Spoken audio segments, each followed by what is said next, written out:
Fyodor Dostoevsky's Crime and Punishment plunges us into the mind of Rodion Raskolnikov, a young man grappling with poverty and alienation in 19th century St. Petersburg. Raskolnikov is no ordinary criminal. He is a former student, intelligent and brooding, consumed by his own thoughts and theories. At the heart of Raskolnikov's character lies a profound narcissism, a belief in his own exceptionalism that drives his actions and shapes his descent into darkness. While Raskolnikov shares traits with those diagnosed with narcissistic personality disorder, his narcissism manifests in a unique way. He doesn't crave admiration or attention like a typical narcissist. Instead, he's driven by a deep-seated belief that he is above conventional morality, a belief that leads him to commit a horrific crime. Raskolnikov's narcissism is evident in his grandiose sense of self-importance. He sees himself as extraordinary, a superman exempt from the rules binding ordinary people. This belief is fueled by his intellect and his desperate circumstances.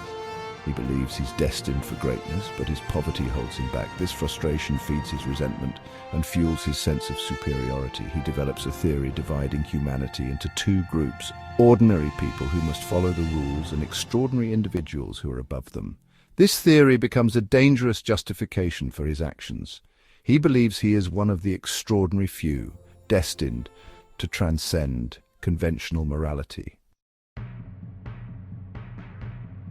Raskolnikov's narcissistic goals are central to his crime. He murders Alyona Ivanovna, a greedy pawnbroker, not just for money, but to prove his theory. He believes that by committing this act, he will confirm his status as an extraordinary individual. He convinces himself that the murder is a service to society, eliminating a parasitic pawnbroker. However, his justification is a flimsy mask for his narcissistic desires. He craves the power and control that come with taking a life. He wants to prove to himself that he is capable of acting decisively, of being above the moral constraints of ordinary people. While Raskolnikov initially revels in his perceived superiority, his narcissism also manifests as a deep sense of victimhood. He feels profoundly isolated, alienated from society and even from those he cares about. This isolation is partly self-imposed, a consequence of his belief in his own exceptionalism. However, it's also fueled by the guilt and shame that gnaw at him after the murder. He experiences intense psychological torment, plagued by nightmares and paranoia. He oscillates between grandiosity and self-loathing, trapped in a cycle of narcissistic injury and self-justification.